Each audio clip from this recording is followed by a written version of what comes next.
প্রথম এই কথাটা মনে রাখতে হবে, কুরবানি কার উপরে ওয়াজিব এটা কিন্তু বুঝে নেওয়া জরুরি। এবং সাথে সাথে ঠিক যতজনের উপরে আমার ঘরে আমার সংসারে ওয়াজিব হলো সকলের আদায়, গরু ছোট হোক, প্রয়োজনে খাসি হোক, ছাগল হোক, কিন্তু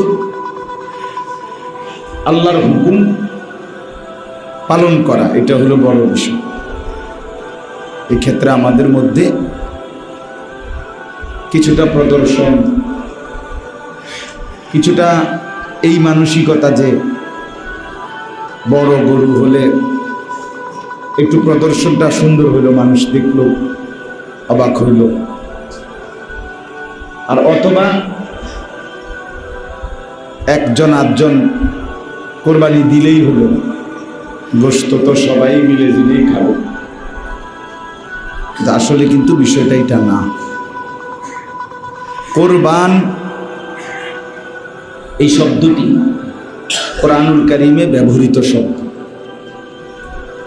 কোরআনুল কারীমের মধ্যে আছে, আল্লাহ তাআলা ইরশাদ করেছেন, ওয়াতলু আলাইহিম নাবা আবনাই আদামা বিল হক।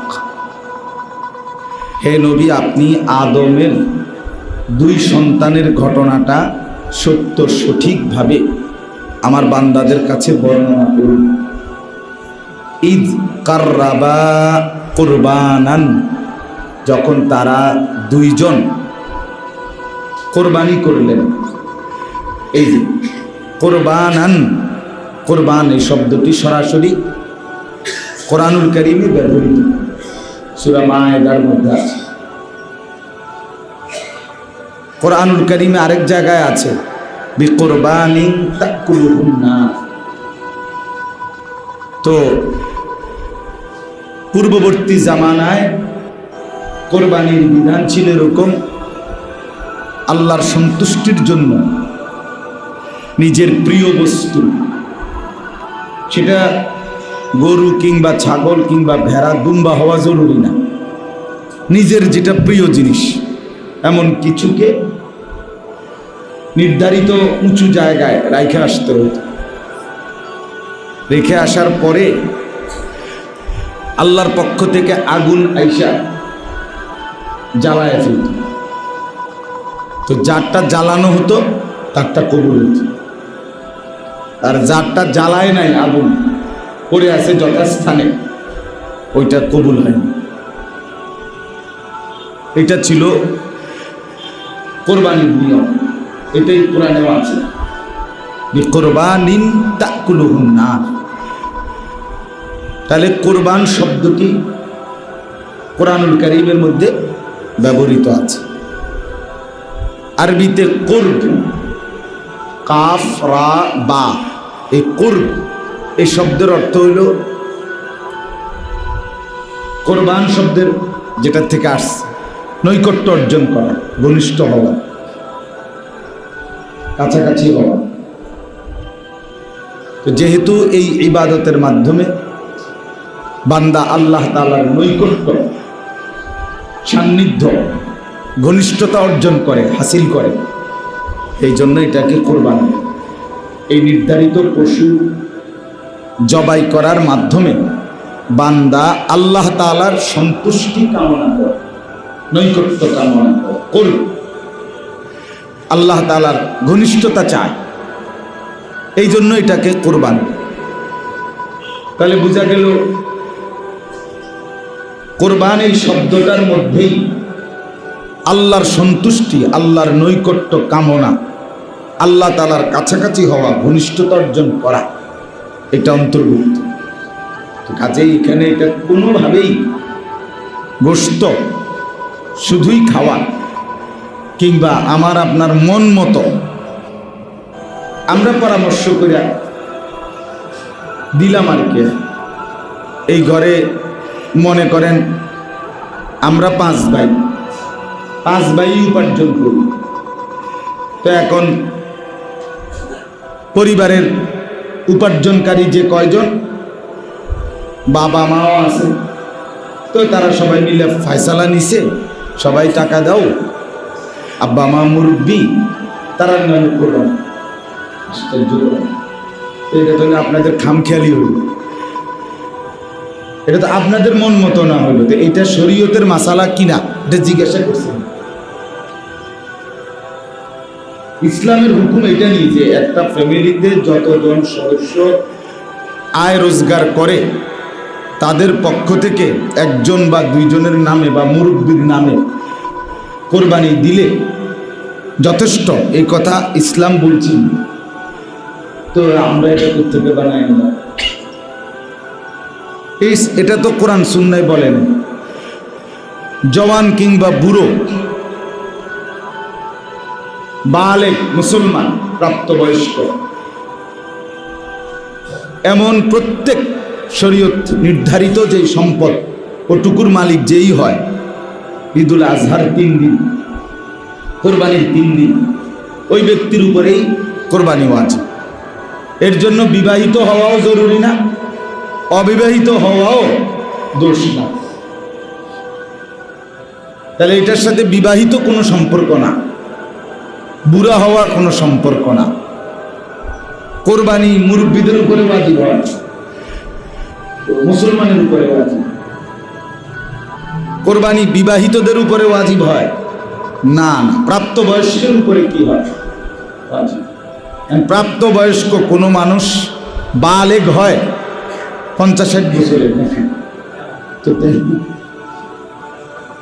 কোনো মানুষ তো বালেগ হয়, পুরুষ ছেলে 14 বছরের পরে 15 বছরের ভিতরে, এই 14 থেকে 15 এই 1 বছরের ভিতরে সাবালক।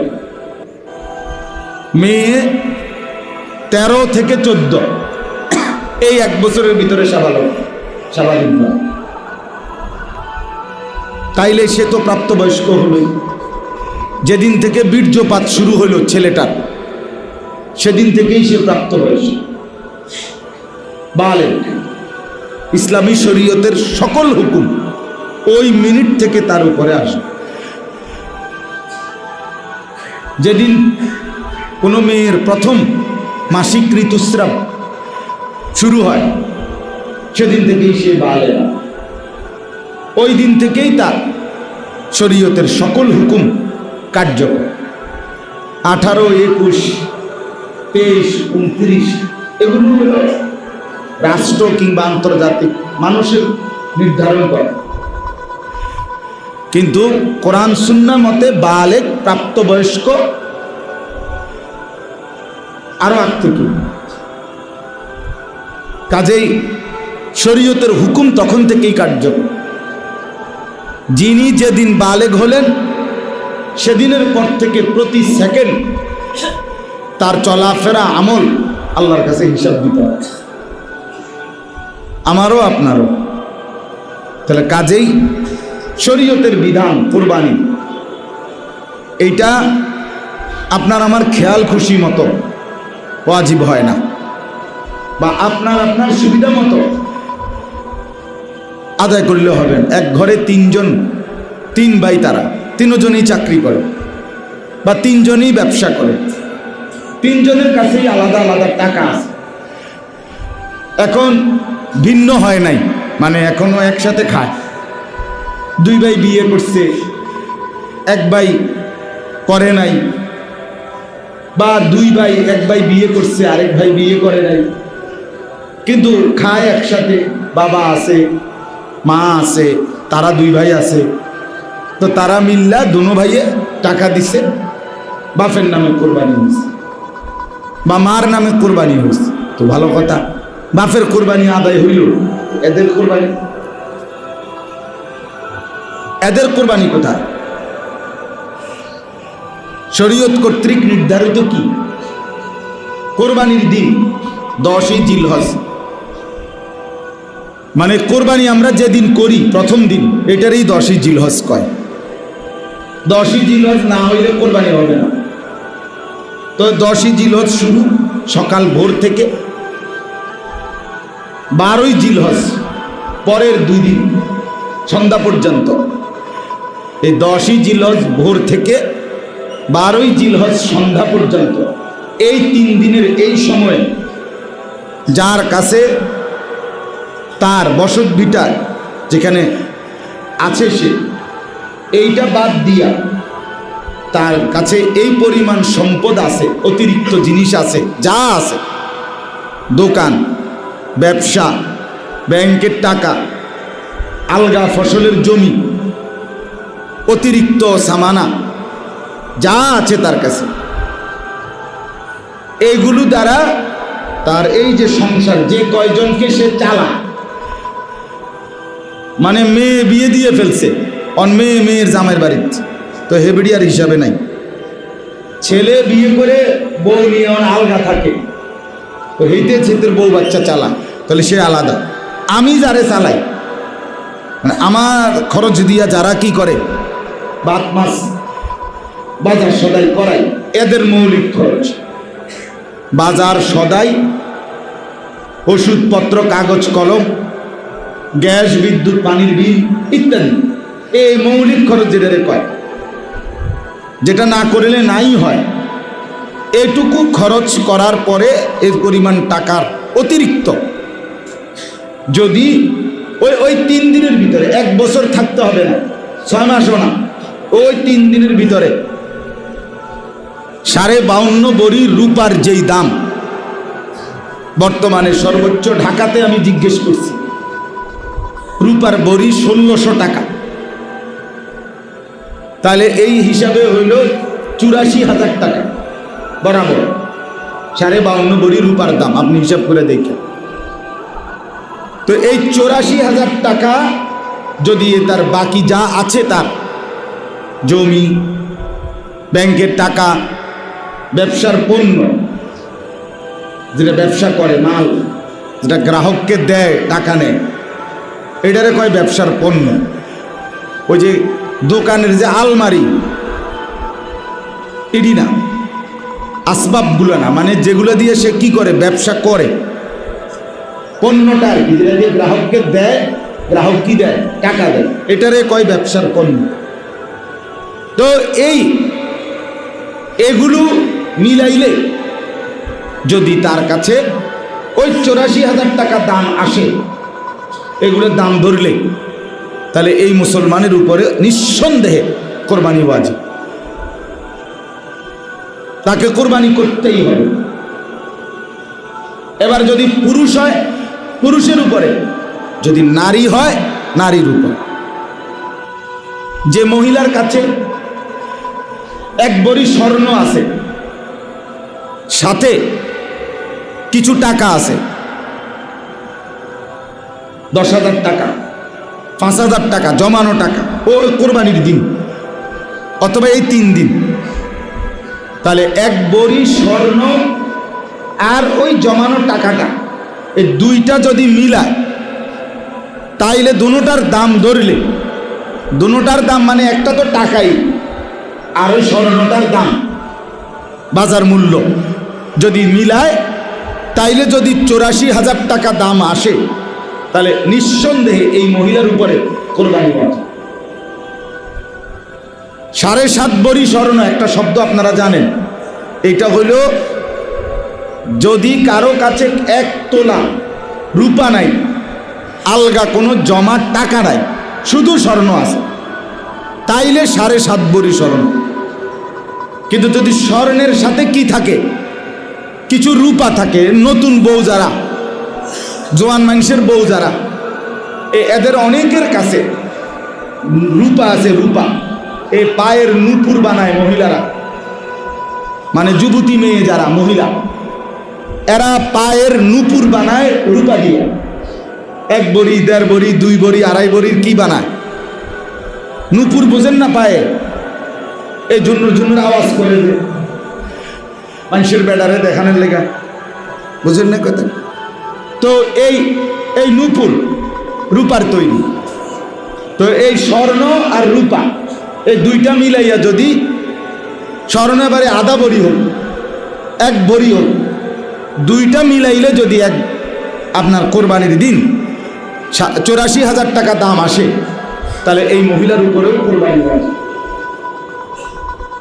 বলে তো মহিলা টাকা আনবে কোত্থেকে? এগুলো বিক্রি করবেন এখান থেকে, অথবা যদি সেও তার স্বামী বা অন্য কেউ তার টাকাটা দেয় সমস্যা নাই, কোরবানি আদায় হবে, কিন্তু কোরবানি দিতে হবে।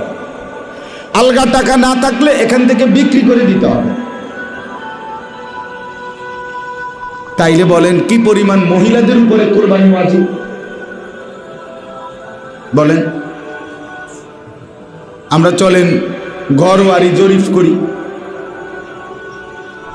সবাই হাসে দেন না, মানে সবার হিসাব হলো খাইছে না কিতে রেখো, এটা না হিসাব।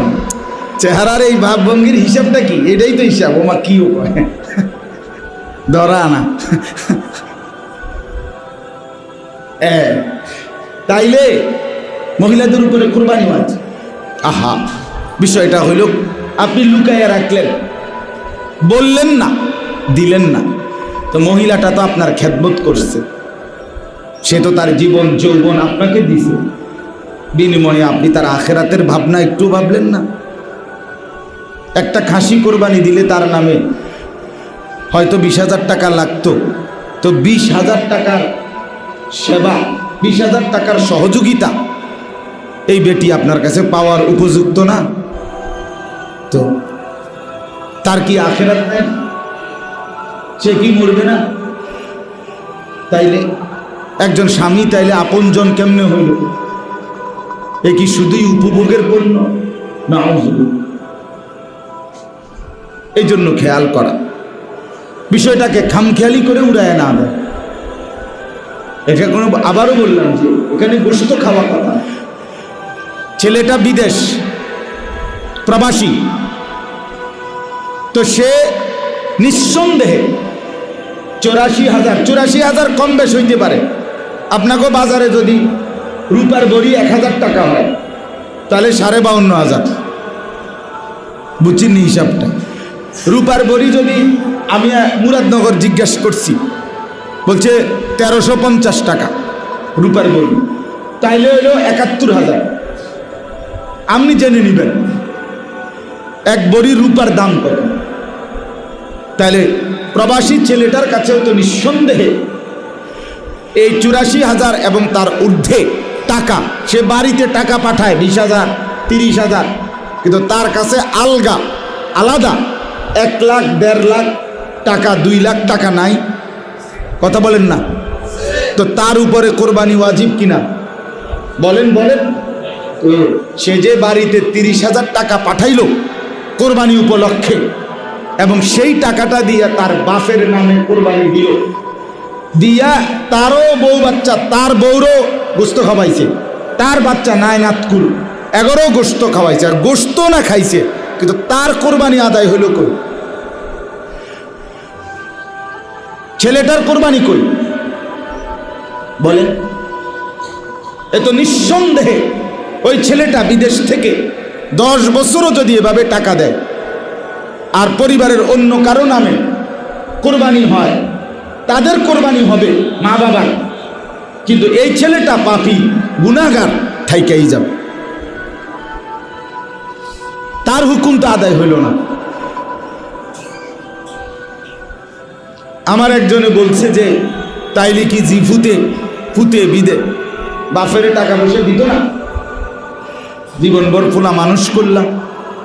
তা আমি বললাম যে মনে করেন আমার আব্বারে আমি একটা লুঙ্গি কিনে দিছি, আমার আব্বার লুঙ্গি দরকার, তো অতএব এখন আর আমার তো আর লুঙ্গি ফিন্দার দরকার নাই, ঠিক না? কি বলেন? কিলে আমি আর আমার আব্বারে লুঙ্গি দিলাম, কারণ আমি তো আত্মীয় ফিন্দে চাইব, তো এটা কোন কথা? আমি আমার বাবারের সহযোগিতা করলাম, সেটা তো খেদমত, সেটা কোরবানিতে দিলেও খেদমত। তো এ বেড়ায় কি কোরবানি ছাড়া বছরের অন্য কোনো সময় তার বাপ মারে টাকা দেয় না? তো এই সময় কি? ওই সময় যেরকম সেবা, তো এখনো তো কি সেবা করলাম আমি, তো এইটারে তুমি শরীয়তের বিধানের লগে লাগাই দিলা কেন? ওই যে কিছু ছদ্মবেশী শয়তান আছে, মুখোশধারী শয়তান, এরা বলে কোরবানির এই লাখ লাখ টাকা, কোটি কোটি টাকা এটা জবাই না দিয়ে টাকাটা গরিব দুঃখী অসহায় বন্যা দুর্ভিক্ষ ঘূর্ণিঝড় জলোচ্ছ্বাস এরকম পীড়িত মানুষকে দিয়ে দিলে উত্তম হবে। এরা মিথ্যাবাদী, এরা ধোঁকাবাজ, এরা বাটপার, এরা বাটপার। তুমি বেটা বাটপার, চিটার তুই বেটা বাটপার। আল্লাহর হুকুম শরীয়তের বিধান এটা আলাদা। এই টাকাটা দিয়ে গরিবের সেবা করতে হবে কেন? গরিবের সেবার লাগে তোমার পকেটে আলগার টাকা নাই? তো গরিব দুঃখী অসহায় দুস্থ বঞ্চিত পীড়িত মানুষের সেবা করার জন্য ইসলাম আর কোনো দিক নির্দেশনা দেয় নাই। তো সেগুলো কই? সেগুলো কই? এই আপনি শুনবেন। এবং আরো তো দেখছি আমরা ইতিমধ্যে ভদ্র মুখোশধারী ফেসবুকে স্ট্যাটাস দিছে, ইউটিউবে সুন্দর করে বিবৃতি দিছে যে এটা অনেক বড় সেবা হবে। কেন অনেক বড় সেবা হবে? কোরবানির টাকা দিবে কেন? কোরবানি তো এটা ওয়াজিব, কোরবানি তো ওয়াজিব। আমার একদিন একজনে বলছে, হুজুর আপনারা যেরকম নামাজ রোজা করেন এটা যেমন ইবাদত, আমরা এরকম মানুষের মধ্যে মীমাংসা করে দেই, এটাও তো মানব সেবা, এটাও তো ইবাদত। মানে তার কথা কি বুঝেন না? তার অর্থ হলো যে আমি যে নামাজ পড়ি না, এটা এই কারণে পড়ি না যে আমি তো একটা মানব সেবা করি, মেল মিটিং দেন দরবার করি, অতএব আমি তো ইবাদতে করতেছি। বাটপাড়ির আর জায়গা পাওয়া, হ্যাঁ আমার পাশে বলে আপনি পার পাইয়া গেলেন, হাসরের ময়দানে যখন টাঙ্গাইয়া ফিটবো তখন না বুঝবেন আপনি, তখন আপনি ফেরেশতার লাগে বুঝাপড়া করবেন। তাইলে একটি আমলের জন্য আরেকটি আমল ছেড়ে দেওয়ার কোনো সুযোগ আছে কি?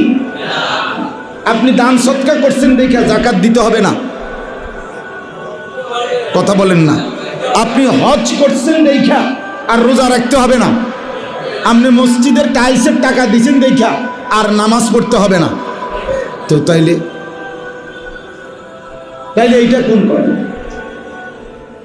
এই জন্য বললাম ছেলেটা নিজের কোরবানিও দিতে হবে, বাপের সহযোগিতা, ঠিক আছে, সেটা তোমার আলাদা ইবাদত। পিতা মাতার খেদমত এটি আলাদা ইবাদত কিনা? তো এটা আলাদা বিষয়। তুমি নামাজের ভিতরে জাকাত ঢুকাও কেন? জাকাতের ভিতরে নামাজ ঢুকাইলা কেন? অর্থাৎ বাবা মার খেদমতের মধ্যে তোমার কোরবানি ঢুকাই দিলা কেন? তোমার কোরবানি তো আলাদা হুকুম, বাবা মার খেদমত তো আলাদা হুকুম, দুইটাই আল্লাহর হুকুম। এজন্য এটা কিন্তু সাংঘাতিক গাফলতি হয়, খামখেয়ালি। আমি এই কয়দিন বারবার বলছি, টানা বলে গেছি, প্রতিদিন মাহফিলে বলছি। দুই ছেলে চান্দিনা বাজারে ব্যবসা করে, দোকানদারি করে, দুজনের কাছেই 1 লাখ 1.5 লাখ টাকার পুঁজি আছে, কথা বুঝছেন না? আলাদা। তারা দুজনে মিল্লা দুইজনে বাপের হাতে টাকা 30,000 উঠাই দিছে, এবারটা 15,000, এবারটা 15,000। আব্বা দেন কোরবানি আপনার নামে দিয়ে, আপনি মুরব্বী মানুষ বাইসবেন আর কয়দিন। হ্যাঁ, আপনি মরলে যদি কোনো কারণে আপনি বাইসেন্স মরে যান তাইলে আমরা নামে দিব, আর যদি আপনি না মরেন 200-500 বছরের ভিতরে তা আপনি নামে দেন। বুঝলেন না এই কথা? আপনি মুরব্বী মানুষ, তো কোরবানি কি মুরব্বী মানুষের উপরে বাজিব? উনি হইতে পারে, কথা বুঝেন, হইতে পারে ওই বাপে শরীয়ত কর্তৃক নির্ধারিত এই পরিমাণ সম্পত্তির মালিক নয়, ওনার কাছে টাকা নাই এখন আর, কিন্তু আমার কাছে আছে, তো আমার উপরে ওয়াজিব, ওনার উপরে নফল। কোরবানি যে কেউ দিতে পারে, কিন্তু দিলে নফল। তো বাপের উপরে যদি নফল হয়, আমার উপরে ওয়াজিব হয়, তো আমারটা দেওয়া বেশি জরুরি কিনা? এটা তো পরামর্শ করা উচিত, পরামর্শ করা উচিত নিজেদের মধ্যে মাসআলা নিয়ে, যে আসলে শরীয়তের বিধানটা কি, আল্লাহর হুকুমটা কি আসলে। আমাদের গাফলতি। তাহলে এই দুইজন ছেলে যে দিল 15,000 করে 30,000 বাপেরে উঠাই দিল, বাপের নামে মার নামে একজন বা দুইজনের নামে কোরবানি দিল, পরে মিল্লা জিল্লা গোস্ত খাইল, তো মিল্লা জিল্লা তো কুমিল্লা না, মিল্লা জিল্লা কুমিল্লা। কোরবানি আদায় হইল কই? এই দুই ছেলে তো কামাই, তাদের না টাকা আছে, তাদের কাছে না পুঁজি আছে 1 লাখ টাকা, তো তাদের দুজনের উপরে কোরবানি ওয়াজিব ছিল কিনা বলেন? তো তাদের কোরবানি আদায় হইল কি? এরকম সহজ কথা হইল, আপনাকে স্পষ্ট হইতে হবে, পুরুষ কিংবা নারী যতজন আছে ঘরে, যারাই উপার্জন করে অথবা টাকা আছে, উপার্জন নাই কিন্তু তার বাবার সম্পত্তি সে যে পাইছে ওয়ারিস, বালেক ছেলে, এখন তার কাছে এই পরিমাণ জমা টাকা আছে, আমারও কোনো চাকরি নেই, কথার কথা, কিন্তু আমার নামে ব্যাংকে টাকা আছে 10 লাখ 5 লাখ, তাইলে আমি এই টাকার মালিক, তাহলে আমার উপরে কোরবানি ওয়াজিব হবে কিনা? হবে না কেন? হবে কিনা বলেন? তাহলে বিষয়টা তো তন্ন তন্ন করে বুঝার বিষয়, এটা খামখেয়ালি না যে এত কিছু টোয়াইল হইবনি, না এত কিছু টোয়াইল হইতো না, আপনি এত কিছু না টোয়াইয়া বাদ দুগানা খাওন, রুডি আর গোস্ত কদ্দুরের লেগে এত কিছু টোয়ানের দরকার না, আমরাও কই না, তাহলে আর আপনি কোনো কোরবানি দেওয়া নেই, রুটি আর গোস্ত কদ্দুর আপনার পাশের বাড়ির হেতারাও খাওয়াইব, আপনি দিয়েন না কোরবানি, শুধু শুধু টাকা নষ্ট করার চাইতে আপনি শুয়ে থাকেন, পাশের বাড়ি তারাই আপনার উঠাইয়া কইব যে আপনার মতো বেশরম কোরবানি যেহেতু দেন নাই, আপনি আপনার উদ্যোগ গোস্ত খাইয়া দেন।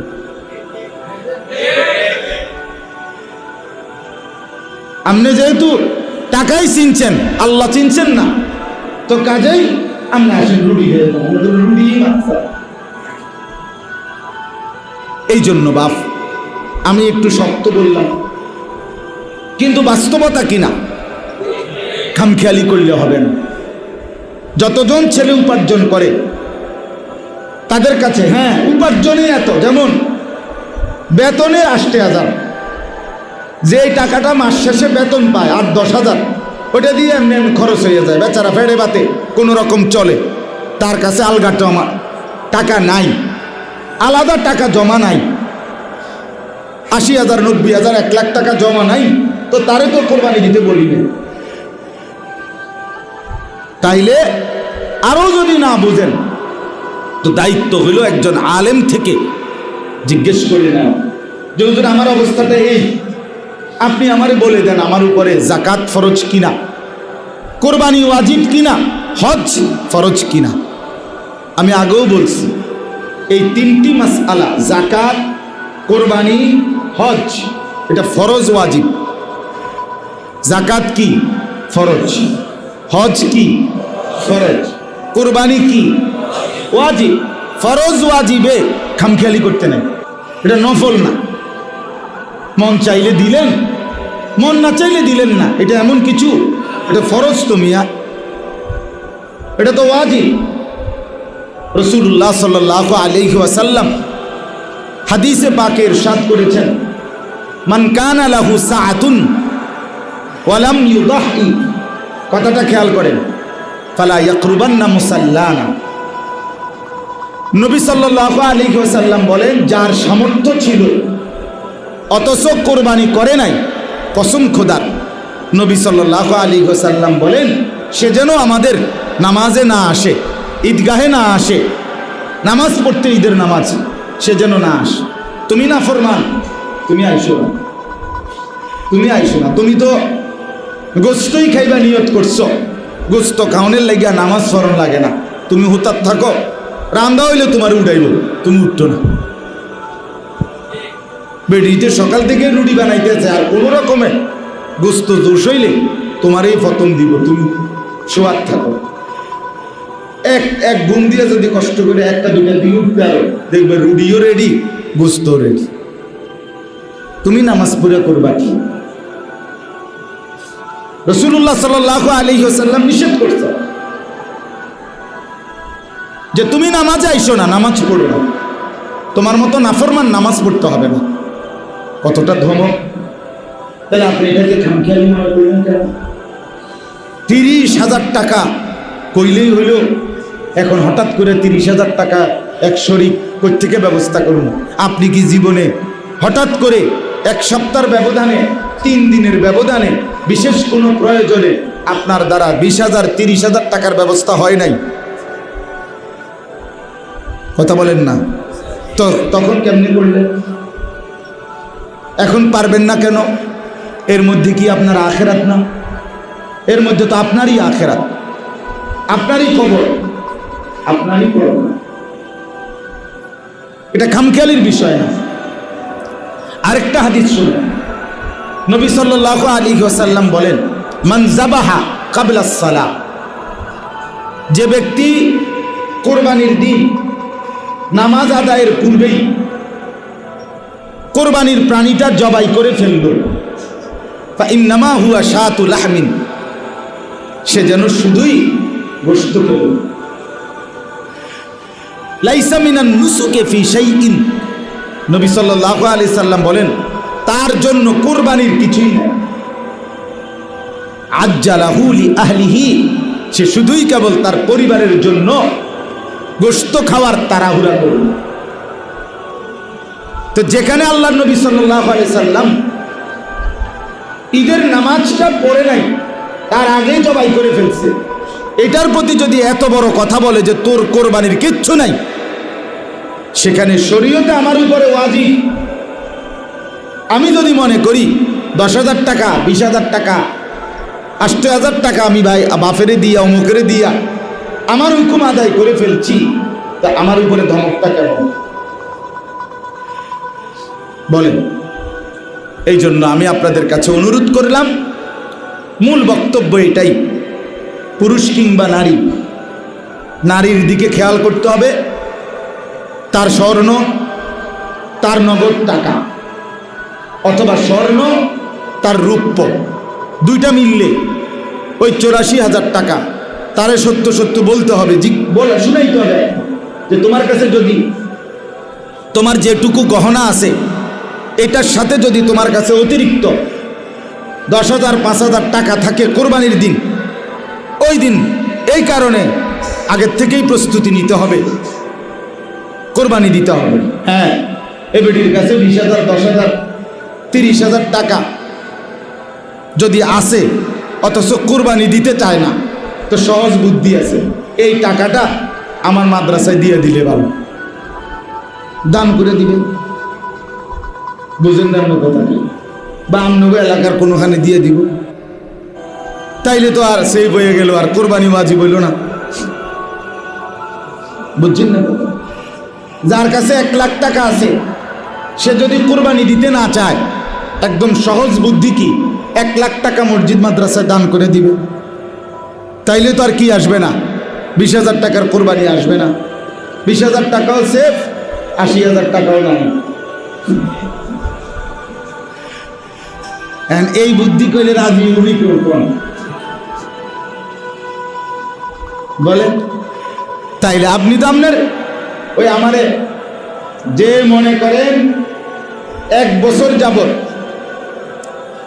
আমি আপনারে 1 লাখ টাকা ঋণ দিছি হাওলাত, আজকে 1 বছর আপনি আমার টাকাটা শোধ করেন নাই, তো এই 1 লাখ টাকা 1 বছর ধরে আপনার কাছে থাকার কারণে আমার উপরে যাকাত দেওয়া এই 1 লাখ টাকার ফরজ।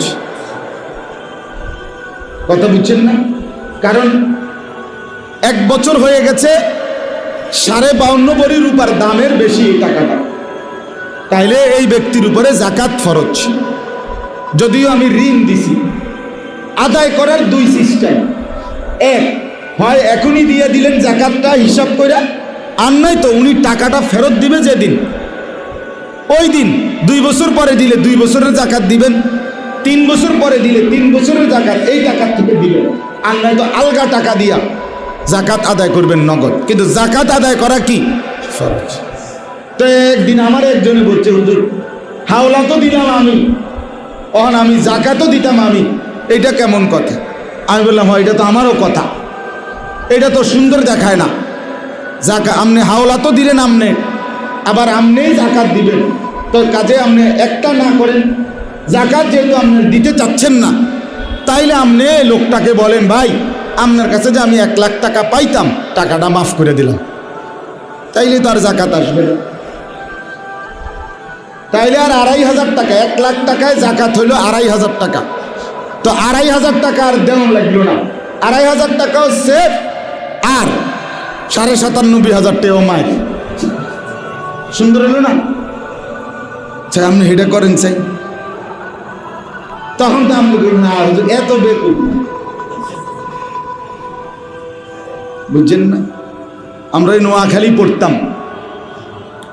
তো নোয়াখালীতে মানুষের রসিকতা করে বলতো সুপারি, নোয়াখালীতে তো সুপারি বেশি, তো বাজারের দিন যে সুপারি বেছে 4টা করে খালি গুনে না, তো এই 4টা করে মানে বেচলে হেবড়ার বস্তার মধ্যে, ব্যাগের মধ্যে 4টা গুনে গুনে, তো দুষ্টমি করে ওখানে শুনতাম সবসময় বলতো যে 2-3 বার 4 বার 3টা করেও দিয়ে দিছে আলী। হ্যাঁ কি ও ভাই 3টা দিয়ে দেন? ও ভাই ভাই খেয়াল ছিল না আসলে, খেয়ালে কয়তো তো খেয়ালে তো একবারও 5টা দিলেন না, এত খেয়াল না, পাগল হয়েছি যে এত পাগল না, 3টা দিয়ে 4টা বুঝি, কিন্তু 5টা দিয়ে কি বুঝি না এত বেকুব। তাইলে বিষয়টা হইল, আমি আপনাদের কাছে গুরুত্ব দিলাম, আপনারা আপনাদের পুরুষ, নারী, স্বামী, স্ত্রী, ছেলেরা, উপার্জনের ছেলেরা, এদের প্রত্যেকের, ছেলের বউ, এদের প্রত্যেকের সাথে কথা বলে দিবেন, মশওয়ারা করে, তাদের সম্পত্তির আইডিয়া করে, হিসাব নিয়ে, এরপরে প্রয়োজনে আবারও একজন আলেমে দ্বীন থেকে জিজ্ঞেস করে নেবেন। তাহলে যতজনের উপরে কোরবানি ওয়াজিব ততজন কোরবানি করবেন।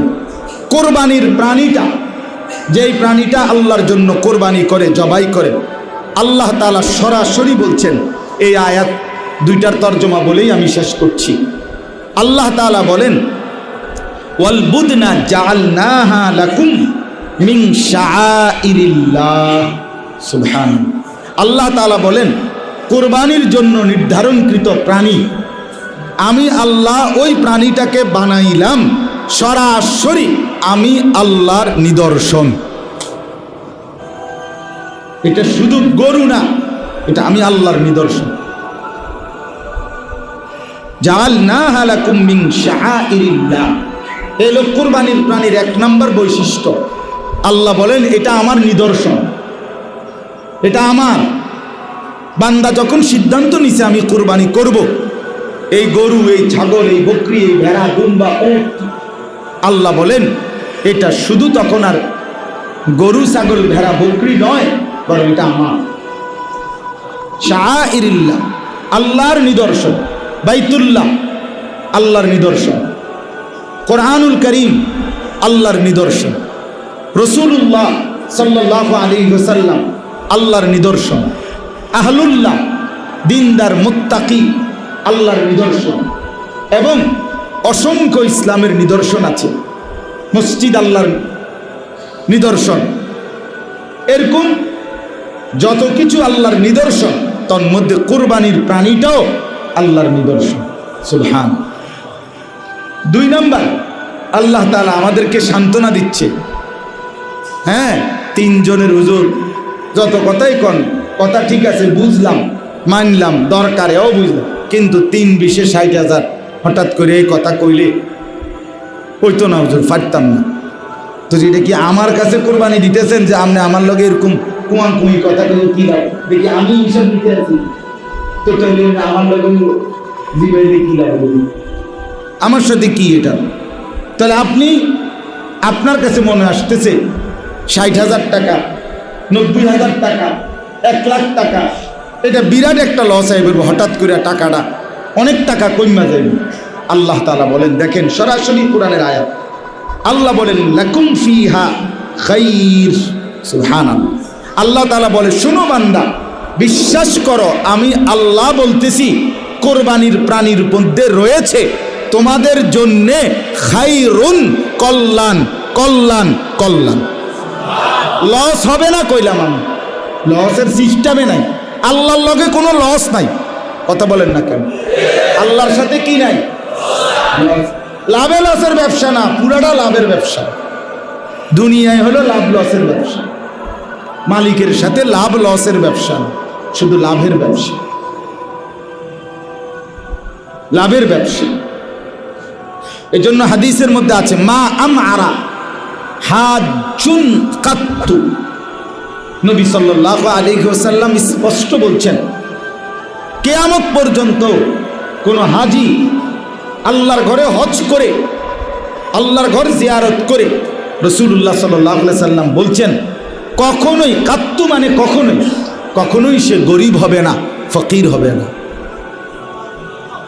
এই জন্য ব্যবসায় মাইর খায়, মাইয়া বিয়া দিয়া মাইর খায়, ফোলা বিদেশ পাঠাইয়া মাইর খায়, আল্লাহর ঘর জিয়ারত করে মাইর খায়, হতেই পারে না। হাজিকে আল্লাহ ফকির বানায়। হজ করে, হজের জন্য যেই 10 লাখ টাকা, 8 লাখ টাকা, 5 লাখ টাকা খরচ করছে, এই কারণে আল্লাহ তাআলা তাকে অভাবী বানায় দিবে, হবে না। এমন মালিক আল্লাহ না, এমন মনিব না তিনি। অতএব আল্লাহ তাআলা বলেন লাকুম ফিহা খাইর, এর মধ্যেই রয়েছে তোমাদের কল্যাণ, লাভ।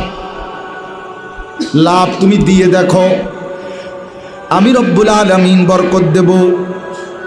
অতএব আল্লাহ তাআলা বলেন, তাহলে 1 নাম্বার কোরবানির প্রাণীটা আল্লাহর, বলেন না। 2 নাম্বার, এর মধ্যে রয়েছে আমাদের জন্যে কল্যাণ, লাভ।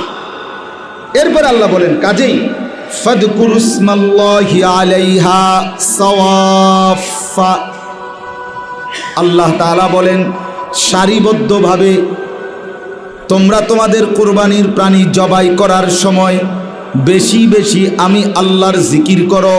সুবহান, জিকির করো, আমার নাম নাও, ঘাবড়াইও না, আমার নাম নাও, আল্লাহ ভরসা, আল্লাহর নাম, বিসমিল্লাহি আল্লাহু আকবার, জোরসে বলো। আল্লাহ বলে তোমার জবান দিয়ে আমার নাম উচ্চারিত হবে, আমার ভালোবাসায় কুরবানি দিবে, আর আমি তোমার ফকির বানাই দিব। আরে বলো কি, তুমি কি বলো বান্দা, তুমি আমারে কি ভাবছো? শীত, গরম, রোদ, বৃষ্টি, অভাব, দারিদ্র, দুর্ভিক্ষ, সব অবস্থায় দুনিয়াতে না, আমি আল্লাহর খাজানায় কখনোই তো কোনো সেকেন্ডে কম বলতে কিছু নাই, আছে কি? তো ফাদকুরুসমাল্লাহি আলাইহা সাওয়াফা, আল্লাহ বলেন সারিবদ্ধভাবে একটার পর একটা প্রাণী জবাই করতে গিয়ে প্রত্যেকবারই আমি আল্লাহর নামের জিকির করো, আমাকেই ডাক দাও। এবার রব্বুল আলামিন বলেন ফাইদা ওয়াজাবাত জুনুবুহা, জবাই করার পরে যখন প্রাণীটা কাত হয়ে যায়, রক্ত পুরো গড়িয়ে পড়ে, এবার চামড়া ছিলে ফেলো, চামড়া ছিলে এবার গোশত রেডি। তো আল্লাহকে জিজ্ঞেস করেন রব্বুল আলামিন, আপনার জন্য কোরবানি করলাম, টাকার মায়া করি নাই, আপনি বলেছেন দিলাম, আপনার নামও উচ্চারণ করলাম, এইবার গোশত খুলে রেডি করলাম, চামড়া ছিললাম, এখন গোশতগুলো কি করব? রব্বুল আলামিন বলেন ফাকুলু মিনহা, আমার বান্দা গোশতগুলো তুমি খাও, তুমি খাও। ও আতইমুল কানিআ ওয়াল মু'তার, তবে সাথে আরো 2 শ্রেণীকে সাথে রাখো খাওয়াইবার মধ্যে। এক হলো যারা তোমার কাছে চায় নাই কিন্তু দুর্বল, তাদেরকেও খাওয়াও। আর 2 হলো যারা কিছু চেয়েছে তাদেরকেও খাওয়াও, যারা চাইলো না, আত্মীয় স্বজন, পাড়াপড়শি, তাদেরকেও কিছু দাও। আবার যারা অভাবী, দুস্থ, দরিদ্র, তাদেরকেও দাও, তুমিও খাও।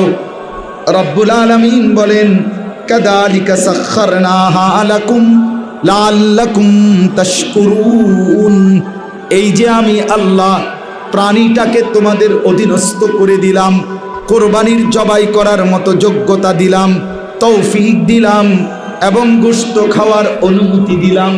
কেন দিলাম? লাআল্লাকুম তাশকুরুন, তোমরা যেন গোশত খেয়ে আমি রবের শুকর আদায় করতে পারো। এবার যদি শেষ কথা আমি যদি আল্লাহকে বলি রব্বুল আলামিন, আমি তো 4 বাজার খুঁজা বড় কষ্ট কইরা রৌদ্রের মধ্যে ঘামে ভিজা বহুত চাইয়া চিন্তা এই গরুটা কিনছিলাম আপনার জন্য, আপনার নাম নিয়ে জবাই করলাম, এত কষ্ট করে আপনার জন্য কোরবানি দিলাম, বিনিময়ে বুঝি একটা টুকরাও নিতেন না? আপনি একটা টুকরাই নেন, উত্তর চান না, নুনটা চান। আপনার লেগেই তো কোরবানি দিছি, একটু নেন, একটু দেখেন।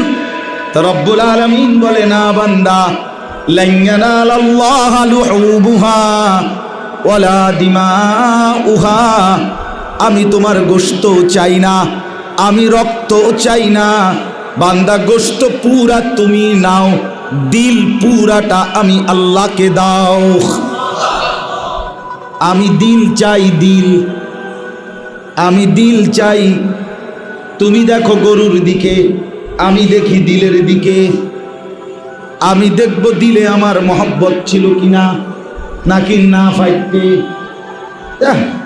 বেশি শরমের বিষয় হয়ে যাইব, মানসি কি থাকবো। আল্লাহ বলেন, আমি কিন্তু টের পাইছি চান্দু।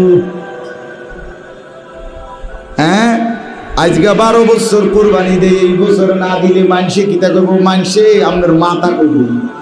মানসে কি থাকবে, মানুষের আর কাম নাই, মানুষ একটা একটা আপনার কি থাকবো, বুঝেন নাই? এগুলো কোনো কথা হইল? এটা বুঝি কোনো কথা? তো আল্লাহ বলেন, আমি কিন্তু দিল দেখি, আমি দেখব দিলের মধ্যে আমার ভয় আছে কিনা, আমার মহব্বত ছিল কিনা, আমি দেখব মালটা হালাল কিনা, টাকাগুলো হারাম কিনা, সুদের ঘুষের সিটারির বাটপারির ধোকা প্রতারণা, ওজনে কম দেওয়া, মানুষের বাহবা নিলে হবে না। আমি কিন্তু দিল দেখি, তাকওয়া দেখব। ওয়ালাকিন ইয়ানালুহুত তাকওয়া মিনকুম, আমি আল্লাহর কাছে তাকওয়া পৌঁছবে, গুনাহমুক্ত ছিল কিনা। আল্লাহর নবী বললেন, ঈদের নামাজ না পড়ে কোরবানি দিলে সেটাই হলো গোশত খাওয়া, সেটাই কোরবানির কিছুই নাই। তাইলে বাপ বলেন, 2 রাকাত ঈদের নামাজ না পড়লে তার আগেই কোরবানি দিলে, তাইলে যদি হয় নবী এত রাগ, ফজরের নামাজ না পড়ে কোরবানি দিলে কেমন হয়? কি খবর? কোরবানির দিন গোশত করতে করতে কোবাইতে আড্ডি, আমনে নাফরমান জোহরও পড়লেন না, আসরও পড়লেন না, মাগরিবও পড়লেন না। আপনার মতো নাফরমান কি দরকার ছিল কোরবানি দেওয়ার? হ্যাঁ, আমনে এমনে 20 কেজি গোশত কিনে রাখতেন, তাইলেই তো ভালো আছিল। আপনি এটা কি কোরবানি দেন? কার জন্য দিতে আছে?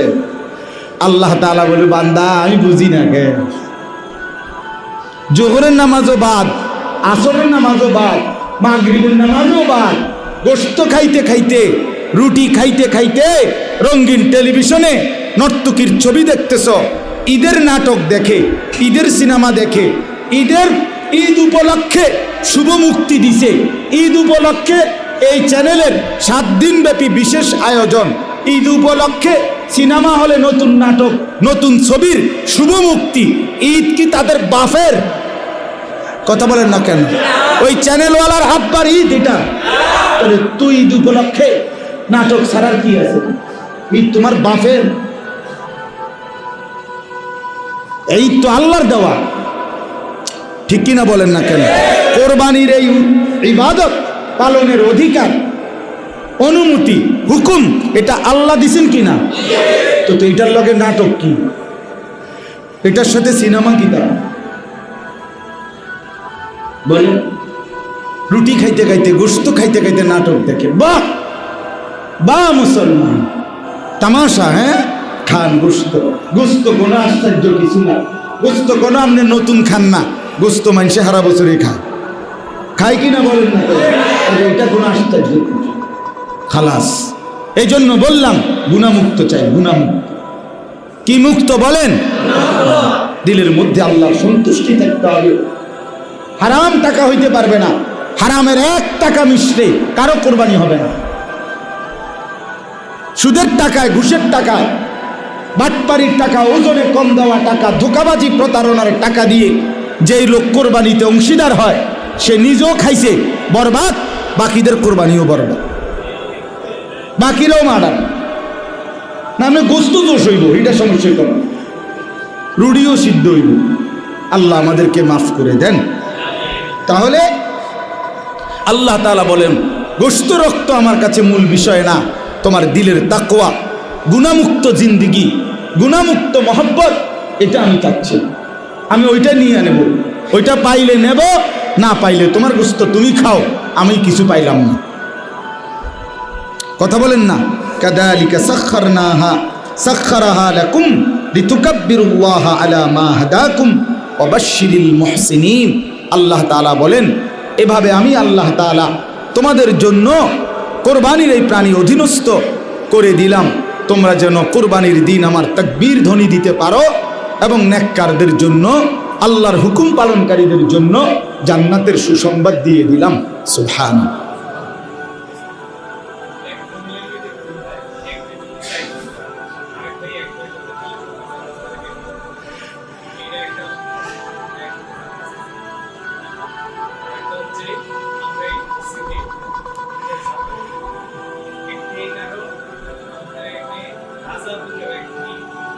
আচ্ছা এটি জানি, ফিরে কারো বদনাম না করে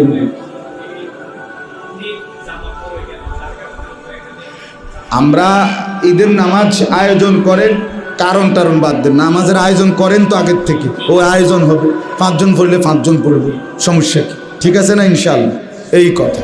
তাহলে ঈদের নামাজ, ঈদুল আজহার নামাজও এই মসজিদে অনুষ্ঠিত হবে। কোরবানির গোশত বন্টনের ক্ষেত্রে সহজ কথা হইল, একদম সহজ হিসাব, যে আপনার গোশত 4 ভাগ 3 ভাগ লইয়া কথা না, কথা হইল যে এই গোশত থেকে স্বাভাবিকভাবে মুস্তাহাব উত্তম 3 ভাগ করা। আমি যা পাইলাম গোশত, তা 1 ভাগ নিজের, 1 ভাগ গরিব দুঃখী, আর 1 ভাগ হলো আত্মীয় স্বজন, হ্যাঁ এদের। কিন্তু কেউ এটার মধ্যে ইচ্ছে করলে কম বেশ করতে পারে, এটা না জায়েজ না। কথা বুঝেন? আমি গরিবের জন্য একটু বেশি দিলাম, নিজের জন্য একটু কম রাখলাম, অথবা আমি নিজের জন্যই, আমার ফ্যামিলি একটু বড়, 12-14 জন 10 জন মানুষ আমার ঘরে, তা আমি আমার জন্য একটু বেশি রাখলাম, গরিবের জন্য আত্মীয় স্বজন একটু কমাইলাম, এত সমস্যা। এটা আপনার দিলের মহব্বত হিসাবে বন্টন করে। হ্যাঁ, বুজুর্গরা সহজের জন্য আল্লাহওয়ালারা এটাকে বলে দিয়েছেন যে আপনি আপনার গোশতটাকে 3টা ভাগ করে নিবেন, কিন্তু 3 ভাগের থেকে 1 সুতা কম বেশ হইতে পারবে না, এটা না। কথাটা বুঝছেননি? কম বেশ কি হইতে পারবে? হইতে পারবে।